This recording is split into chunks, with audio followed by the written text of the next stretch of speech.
The other angle of it, it's a great throw by Tannehill, who drops it right in. This is all he's going to do. Look at, bam! First player I ever saw do that was Steve Smith, also against Andre Rison used to do it. Saw Rison? Andre Rison used to do Falcons or Chiefs, Rison? Chiefs, right. Packers, Rison? All right.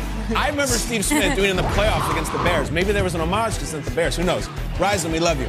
Third quarter, 10-0 now, which feels like 30-0. It's the 3rd and 13. David Montgomery loses it. It is scooped up for the scoop and score. 17-0 lead, completely insurmountable. That's Desmond King. Never had a practice with the Titans. Just got there from the trade deadline and returns one for a fumble recovery for a score. Never had a practice. Had a touchdown. Fourth quarter, the garbage yards start to pile up, but look at this. Tannehill, Jonnu Smith, walk in, beats Buster Screen again. This is an absolute blowout in which the Bears threw up some garbage yards at the end of the game and the Titans rolled. But Ryan Tannehill was asked about A.J. Brown and how good he is. Take it away, Tan Man. You know, he made a couple big plays for us, no doubt about it. They're making it tough up front.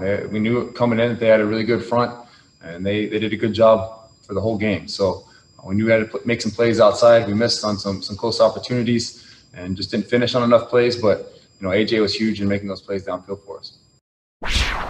AJ was huge, and so was their defense, shutting out Chicago for the first 3 quarters. A lot of questions about that defense. So what stood out to you, Schrags, most in this game? The Titans getting a bounce-back win, or the Bears continuing to struggle on offense? I'm going to quote our colleague Chris Rose. I was watching the wrap-up show last night. He said, if you were a fan of offense, this was not the game for you. And I think the NFL is going into an offensive era where you need to score points. You need to have dynamic play. Neither of these teams did anything to tell me that they're Super Bowl contenders yesterday. But the Titans found a way to win. And I think at this point in the season, stacking wins is so important. So to me, my takeaway, Bears offense was horrendous. Titans offense, not good. But when it mattered most, the Titans defense, which has been just sliced up all season long. No Clowney. Vic Beasley's gone. No Jeffrey Simmons. They found a way. So I'm going to say the positive here is the Titans, but gosh, I would not want to be a Chicago Bears fan this morning, especially if you're listening to Chicago Sports Radio. It's going to be a brutal week for Foles. Yeah, what makes the good teams go from good to great is that they have more than one superstar playmaker. And we know that Derrick Henry is the dude on this team. He's the guy that carries this squad. But when he doesn't have a big game like we saw in this one, who else can you lean on? I just learned that A.J. Brown is that guy. He's a dominant wide receiver. Corey Davis, he targeted a few times, didn't get any balls, didn't get any catches, But A.J. Brown is a beast. 4 catches, over 100 yards. He gets in the end zone. So when you can't do it on the ground, he has a guy he can lean on in the air.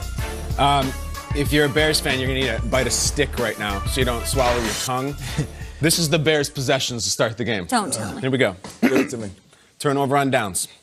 Punt. Punt. Punt. Punt. Halftime.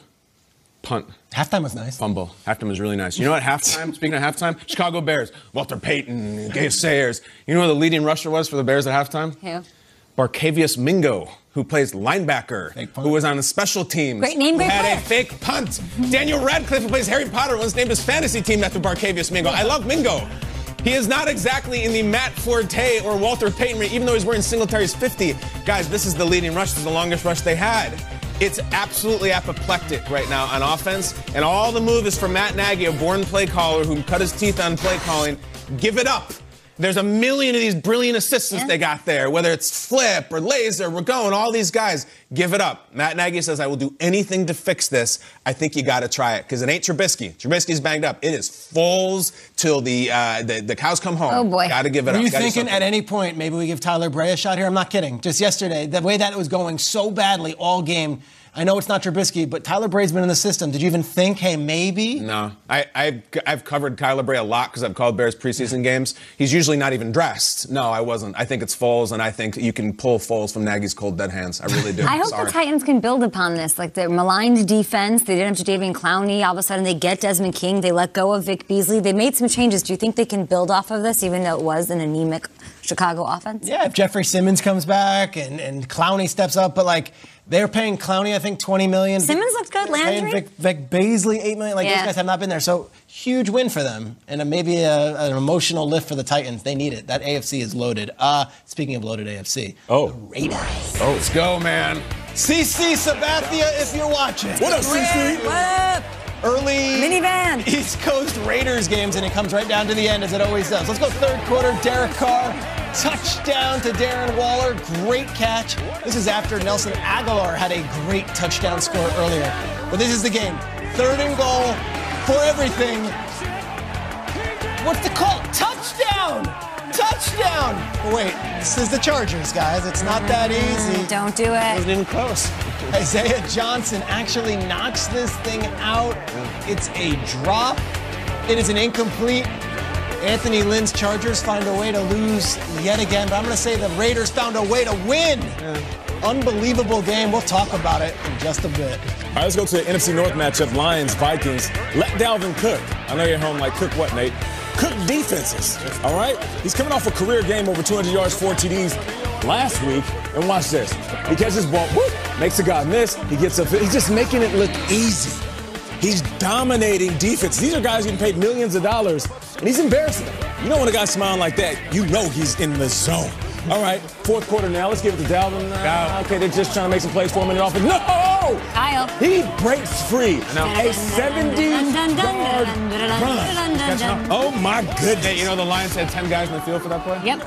Well, they needed 10 guys. They needed 10 more to stop Dalvin They Cook. could have 30. Guys, the Vikings, they dominated this one, 34-20. Dalvin Cook was amazing. How amazing? I want to show you what he's doing this season.